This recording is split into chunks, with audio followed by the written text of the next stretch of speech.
नहमदुहु व नुसल्ली अला रसूलिहिल करीम।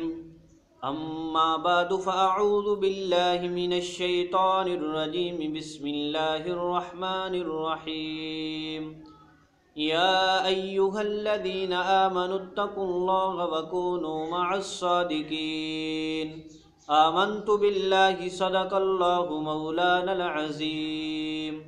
अल्लाहुम्मा सल्लि अला मुहम्मद व अला आलि मुहम्मद व बारिक व सल्लिम। मुअज़्ज़ज़ सामईन, अस्सलामु अलैकुम व रहमतुल्लाहि व बरकातुहू। शिया हज़रात ने बाग़े फ़दक वाले मसअला को बुनियाद बनाकर हज़रत अबू बकर सिद्दीक़ रज़ियल्लाहु ताला अन्हो पर बहुत ज़्यादा एतराज़ात किए हैं। कभी तो उन्होंने झूठी रिवायात बनाई हैं, कभी झूठी कहानियाँ गढ़कर कभी हज़रत फ़ातिमा के ज़िम्मे लगा देते हैं, कभी हज़रत अली रज़ियल्लाहु ताला अन्हो की तरफ मंसूब कर देते हैं।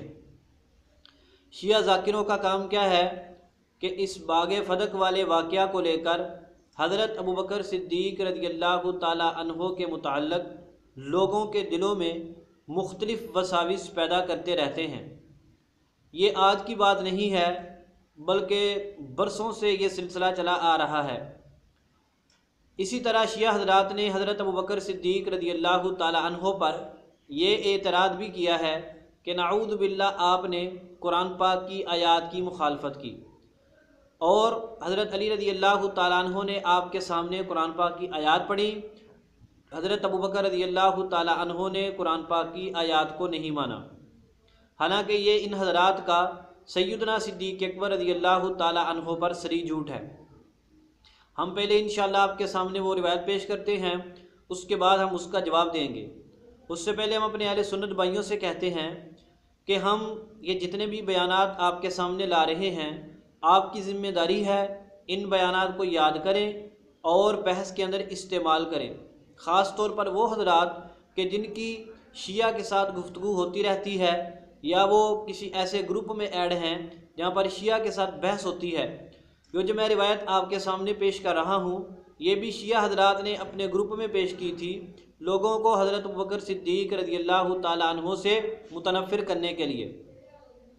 तबक़ात इब्न साद की रिवायत है, अल्लामा इब्न साद कहते हैं कि मुझसे हदीस बयान की मोहम्मद बिन उमर ने, वो कहते हैं कि मुझसे हदीस बयान की हिशाम बिन साद ने, वो रिवायत करते हैं अब्बास बिन अब्दुल्ला बिन माबद से, और वो रिवायत करते हैं हज़रत इमाम जाफ़र से कि हज़रत फ़ातिमा और हज़रत अब्बास रज़ियल्लाहु ताला अन्हुमा हज़रत अबू बकर रज़ियल्लाहु ताला अन्हो से अपना मीरास का हिस्सा लेने आए। इनके साथ हज़रत अली रज़ियल्लाहु ताला अन्हो भी थे। तो हज़रत अबू बकर रज़ियल्लाहु ताला अन्हो ने फरमाया कि नबी पाक सल्लल्लाहु अलैहि वसल्लम का इरशाद है, ला नूरसु मा तरकना सदका, हम वारिस नहीं बनाते, जो कुछ हम छोड़ते हैं वो सदका होता है। तो हज़रत अली रज़ियल्लाहु ताला अन्हो ने यह सुनकर आयात पढ़ी, व वारिस सुलैमान दाऊदा वक़ाल ज़करिया यरिसुनी व यरिसु मिन आली याकूब, कि हज़रत सुलेमान अलैहिस्सलाम दाऊद के वारिस हुए, और ज़िक्रिया अलैहिस्सलाम ने फरमाया कि वो मेरा वारिस बने और आली याकूब का वारिस बने। यानी हज़रत अली रज़ियल्लाहु ताला अन्हो ने ये आयात पढ़कर यह बतलाने की कोशिश की कि अम्बिया की मिरास चलती है, जैसा कि इन आयात से पता चल रहा है। तो हज़रत अबू बकर ने फरमाया कि अल्लाह की कसम तुम इन आयात को बेहतर जानते हो। तो हज़रत अली रज़ियल्लाहु ताला अन्हु ने कहा कि देखिए ये अल्लाह की किताब बतला रही है, हमको इस बारे में हुक्म। आगे रिवायत में लिखा हुआ है कि फिर वो लोग खामोश हो गए और ख़ामोशी के साथ चले गए। तबक़ात इब्न साद जिल्द नंबर 2 सफ़ा नंबर 315। इस रिवायत को इन हज़रात का पेश करने का मकसद ये है कि हज़रत अली रज़ियल्लाहु ताला अन्हु ने आयात पढ़ी, हज़रत अबू बकर रज़ियल्लाहु ताला अन्हु ने आयात सुनकर इनके मुताबिक फ़ैसला नहीं किया, बल्कि उस हदीस मुबारका के मुताबिक फ़ैसला किया। याद रहे कि इनकी पेश करदा ये रिवायत सख्त ज़ईफ़ है। क्यों? ज़रा उसकी वजूहात सुनिए। पहली बात, अल्लामा इब्न साद का उस्ताद है मोहम्मद बिन उमर वाक़दी, ये सख्त ज़ईफ़ रावी है। हज़रत इमाम शाफ़ी रहमतुल्लाह अलैह फरमाते हैं, कुतुबुल वाक़दी किज़्बुन, वाक़दी की किताबें झूठ का परंदा है। अल-जर्ह व तादील इब्न अबी हातिम जिल्द नंबर 8 सफ़ा नंबर 21। नंबर 2, इमाम अहमद रहमतुल्लाह अलैह फरमाते हैं कि ये अहादीस मुबारका को उलट पुलट कर देता था, इधर की सनद उधर लगा देता, उधर का मतन इधर लगा देता। नंबर 3, इमाम इसहाक बिन राहवे फरमाते हैं, ये बहुत बड़े इमाम हैं, यदाउल अहादीसा, कि ये बंदा अहादीस बनाता था, वाक़यात खुद गढ़कर बनाकर अपनी तरफ से आगे चला देता था।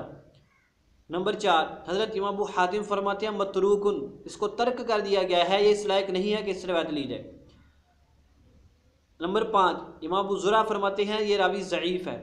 ये पाँचों मुहद्दिसीन जिनके हवाला हमने आपके सामने पेश किए हैं, इनके अक़वाल मौजूद हैं इमाम इब्न अबी हातिम की किताब अल-जर्ह व तादील, जिल्द नंबर 8 सफ़ा नंबर 21 पर। हज़रत इमाम अली बिन मदीनी, ये हज़रत इमाम बुखारी रहमतुल्लाह अलैह के उस्ताद हैं, वो फरमाते हैं यदाउल अहादीसा कि मोहम्मद बिन उमर वाक़दी हदीसें बनाता था। किताबुल मजरूहीन इब्न हिब्बान, जिल्द नंबर 2 सफ़ा नंबर 290। हज़रत इमाम इब्न अदी फरमाते हैं कि जो अहादीस मैंने इसकी ज़िक्र की हैं वो, और इसके अलावा इसकी तमाम अहादीस कुल्लुहा गैर महफूज़ा, इसकी तमाम अहादीस महफूज नहीं हैं। अल कामिल इब्न अदी, जिल्द नंबर 7 सफ़ा नंबर 424। हज़रत इमाम बुखारी रहमतुल्लाह अलैह अमीरुल मुमिनीन फ़िल हदीस फरमाते हैं मतरूकुल हदीसी, कि ये बंदा हदीस में तर्क कर दिया गया है, छोड़ दिया गया है, इसकी रिवायत न ली जाए। किताबुज़्ज़ुआफ़ा उकैली, जिल्द नंबर 4 सफ़ा नंबर 107।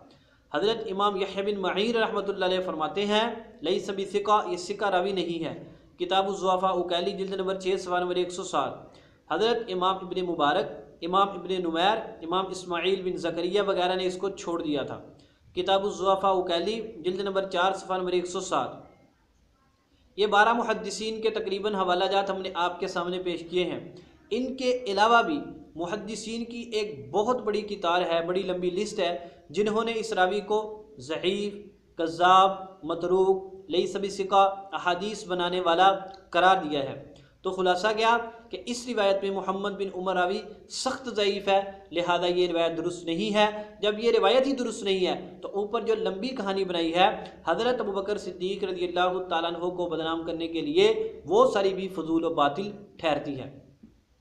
अगर कोई शख्स ये कह दे कि मोहम्मद बिन उमर वाक़दी की रिवायत तारीख़ में मोतबर है, जनाब आप गौर तो करें, ये तारीख़ की बात है, ये तो बहुत अहम हुक्म की बात हो रही है यहाँ पर।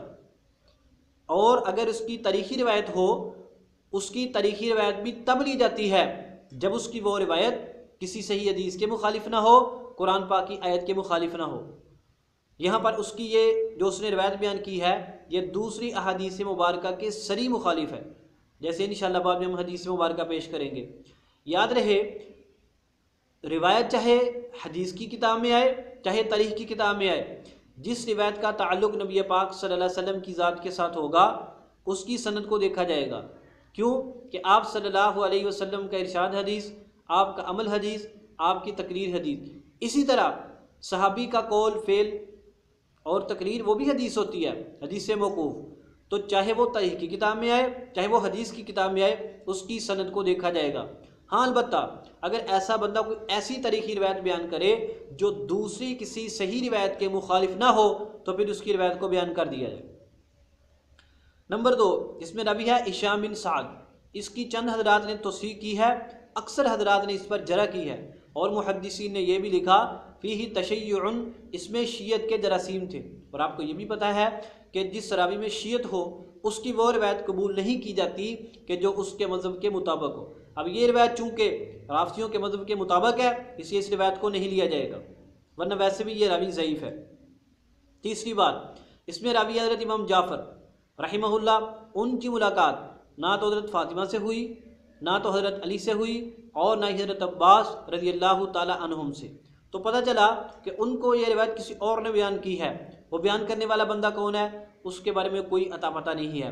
जब तक ये ना पता चल जाए कि उसने ये रिवायत किससे ली है, तब तक इस रिवायत को मोतबर नहीं समझा जाएगा। हम तो कहते हैं हज़रत इमाम जाफ़र इससे बरी हैं। क्यों? नीचे मोहम्मद बिन उमर वाक़दी कज़्ज़ाब रावी मौजूद है।